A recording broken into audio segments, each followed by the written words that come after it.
All right, let's dive right in. We have AI agents all over the web right now, but honestly, they're basically navigating it with a blindfold on. The way they interact with the internet today is clunky, it's insecure, and you know what? It's fundamentally broken. So today, we're going to look at a pretty bold proposal to rebuild that entire connection from the ground up. So here's the deal. Right now, we're forcing AI agents to kind of pretend to be human. They're looking at a screen, a picture of a website, and just guessing what to do. And this creates some massive and often hidden problems. And this slide really gets to the heart of the problem. On the left, that's us. A human sees a web page, and we just get it. We understand the layout, the context. But on the right, that's the AI agent. It sees a jumble of pixels and code. It literally has to take a screenshot, guess where the Add to Cart button is, and then try to click on that exact spot. It is just incredibly inefficient. And this whole clumsy approach leads to two really big failures. First, it wastes a mind-boggling amount of computing power. And second, it opens up these gaping security holes.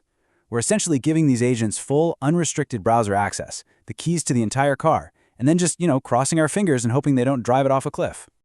So, this brings us to a really crucial fork in the road for the future of the web. We basically have two ways we can go from here. Either we let every single developer invent their own solution, or we build one single universal standard for how all AI agents talk to all websites. Let's just break down what those two paths actually look like.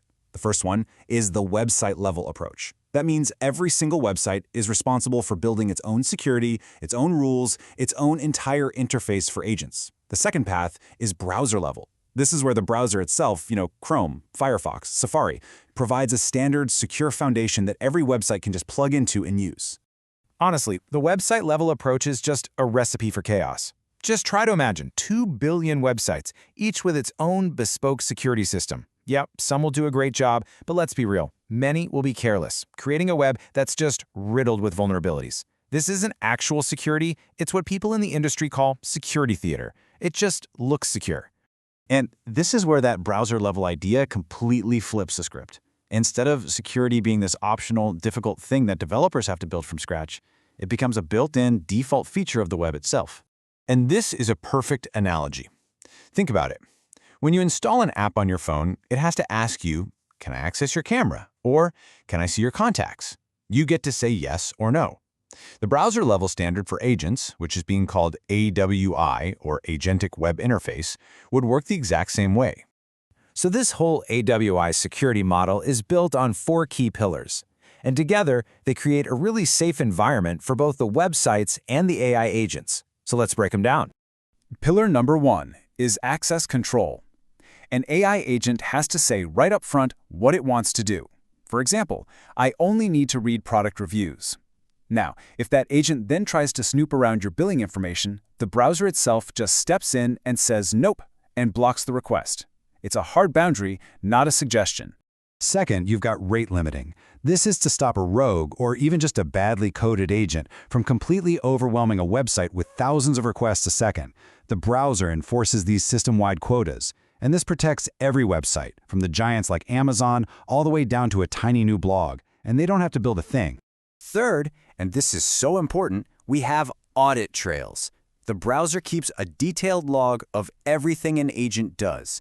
This transparency is absolutely crucial, because if something does go wrong, you have a clear record, a paper trail to trace it right back to the source. It creates real, actual accountability. And the foundation holding all of this up is sandboxing. Think of it like putting the agent in a secure padded room. They operate inside this restricted container. They can't just execute random code. They can't access files on your computer. They are locked inside their little box, unable to cause any real harm.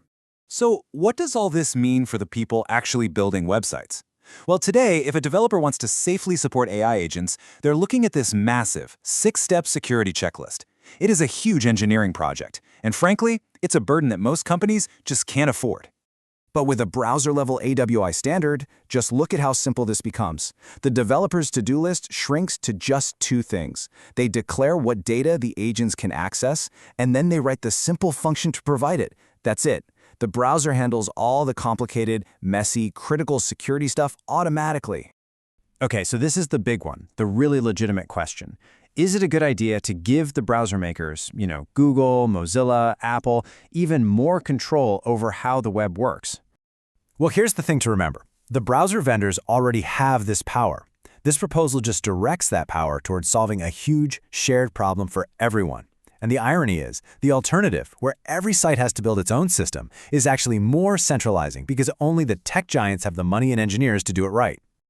So, if this is the right path forward, how do we actually get there? Well, this isn't just a theoretical idea. There is a practical, 5-year roadmap to turn all of this into a reality. The whole plan kicks off in year 1, with browser companies forming a coalition and writing the technical spec. Year 2 is all about building easy-to-use tools for developers. And by year 3, we'd expect to see a big wave of adoption, which would then be followed by a few years of refinement and evolution. And this is how you drive that adoption wave. When companies start seeing hard data showing that AWI makes their services dramatically faster and way more accessible to AI agents, it creates a powerful competitive advantage that becomes pretty much impossible to ignore. So the end goal here is ambitious, for sure, but it feels achievable. Within 5 years, the idea is to have 70 to 80% of major websites supporting this new standard. And at that point, it just becomes the new default for how the web works. So let's just zoom out for a second, because this is about way more than just a technical upgrade. This is about us consciously designing what the next chapter of the internet is actually going to look like. The reality is, in the next 3 to 5 years, AI agents are going to shift from being a curiosity, a cool new toy, to being absolutely critical infrastructure for everything we do. The patterns we set right now, the choices we make today, are going to define the web for decades to come. And that really leaves us with one final thought. The technology to do this exists. The path forward is pretty clear. So this isn't a question of, is this possible? It is. The real question is whether the entire web ecosystem, the developers, the companies, the browser makers, has the collective vision to get it done.